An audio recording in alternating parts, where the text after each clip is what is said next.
em 180 minutos é uma afirmação. A expulsão do Arão poderia até ter complicado mais esse contexto, mas o Flamengo já tinha vantagem no placar. E eles tiveram um e administrou muito muito na reta final. O cabeça entrou alto ali, né, por cima da bola, por cima da linha da bola e mereceu a expulsão também. Mas se é outra equipe, se tem um jogador do Arão, que é o volante, expulso, o treinador ia tirar um atacante, ia botar um volante e a equipe toda ia vir para trás. O Flamengo não fez isso. O Flamengo, lógico, não foi o Flamengo que a gente vê jogando toda semana para frente, pressionando. Mas ele continuou jogando no ataque, ele não abriu mão do ataque. Tanto é que o Gerson chega para fazer, às vezes, de segundo atacante, marca 2 gols entrando na área, com uma característica dele.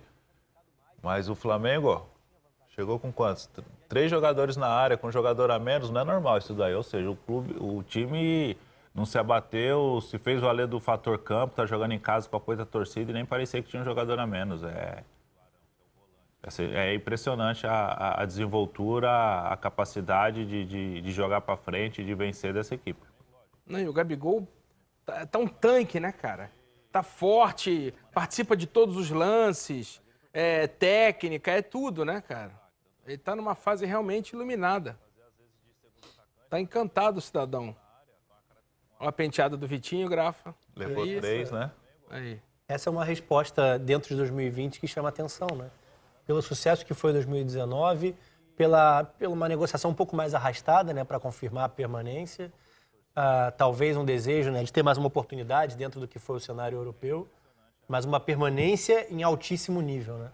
E é um jogador, não só ele, o Flamengo incorporou absurdamente o elenco, mas é um jogador com quem se conta muito, né? Porque é muito acima da média se a gente for falar de futebol brasileiro. E se começa assim a temporada, porque o Flamengo tem uma diferença com relação às outras equipes do Rio de Janeiro e várias outras no futebol brasileiro. Começa a temporada tendo que dar uma resposta porque está disputando o título. Claro. Né? Não estou nem falando do turno do campeonato estadual, mesmo assim se afirmou como equipe alternativa praticamente contra o Boa Vista. Mas falando da Supercopa e agora da Recopa. São 2 torneios que não dá para entrar meia boca.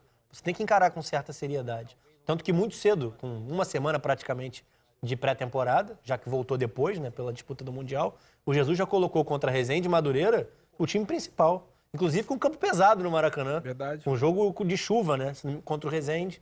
Segunda-feira, quase temporal no Rio, e os 11 titulares jogando praticamente 90 minutos.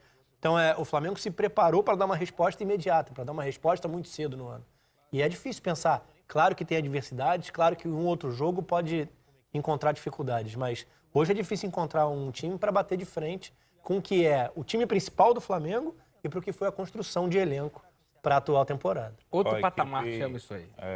Desde o ano passado. Desde o ano passado. Hoje faz um mês que o Flamengo voltou a trabalhar, né? Ele voltou dia 26 de janeiro, né?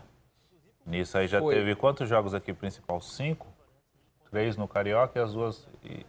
6 jogos. 6 porque tem a Supercopa. A Supercopa com a Recopa. 6 jogos em um mês, 2 títulos. E jogando parece que está no meio da temporada. Jogando 90 minutos, quase praticamente 70 minutos, 65 minutos com 10 jogadores. É impressionante o trabalho e aí vai ser difícil segurar os homens, viu? É que por mais que... mas foi um jogo só e ganhou uma taça. Mas a taça tem um peso astral até, né? Psicológico, emocional, que ajuda o time a se alimentar cada vez mais, né? Olha essa sequência. Porque, né? A gente está falando desde o jogo contra o Fluminense, a semifinal, de jogos que valiam algo, eliminatórios. O do Flu não valia título, mas valia classificação para decisão. E olha o que é a sequência.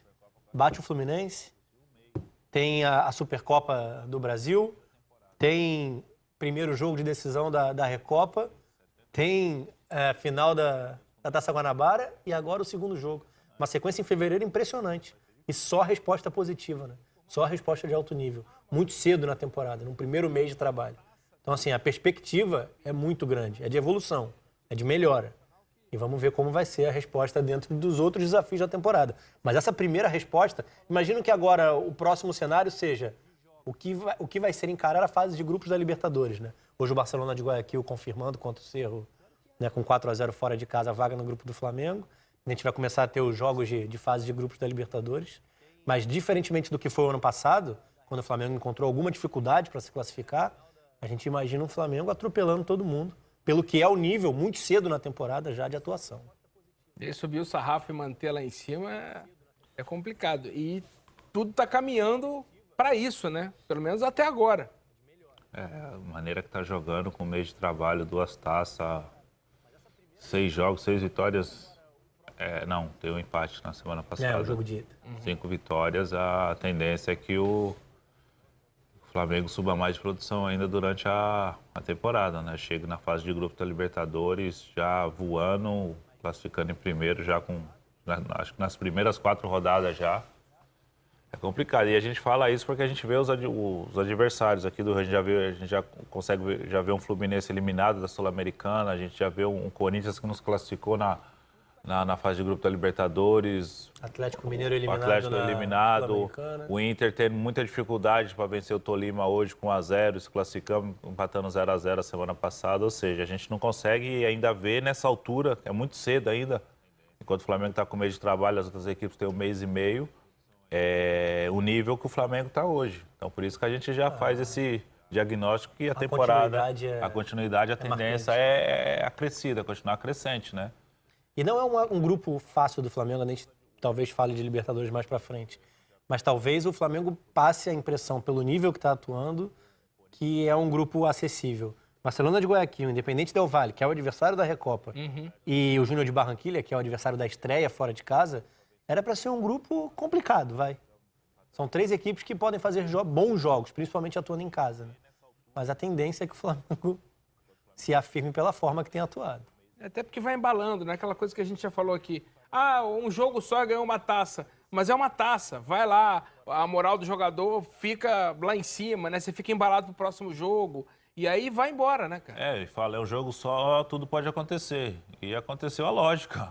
Quando o Atlético Paranaense, o Flamengo se impôs e ganhou por 3-0. Agora empatou na ida, que é normal, 2-2. Ainda teve as discussões do que aconteceu no jogo, pênalti não foi, falta não foi, e agora aqui no Maracanã, com 1 a menos, se impôs e venceu por 3-0. E você vê, ano passado, no Brasileirão, um dos jogos mais difíceis do Flamengo foi justamente contra o Atlético Paranaense, né? É que o Flamengo tem um crescimento absurdo, atinge maturidade, atinge um nível de concentração, de competitividade na reta final de temporada, e a gente está falando de um Atlético que talvez desmanche seja uma palavra muito forte, né?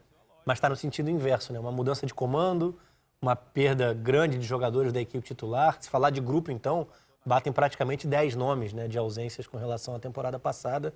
A distância ficou gigantesca. Um jogo poderia ter encurtado a distância. E ainda assim o Flamengo está num nível tão superior que jogou 90 minutos, talvez nem no seu melhor nível, mas ainda assim bem superior ao adversário para atingir o título. 11 horas da manhã, 130 graus. É impressionante. Daqui a pouco a gente fala mais de Flamengo. Chega aqui a notícia no meu ponto eletrônico. Você que estava aqui assistindo ao troque e não estava vendo a disputa de pênaltis, o Afogados eliminou o Atlético Mineiro nos pênaltis.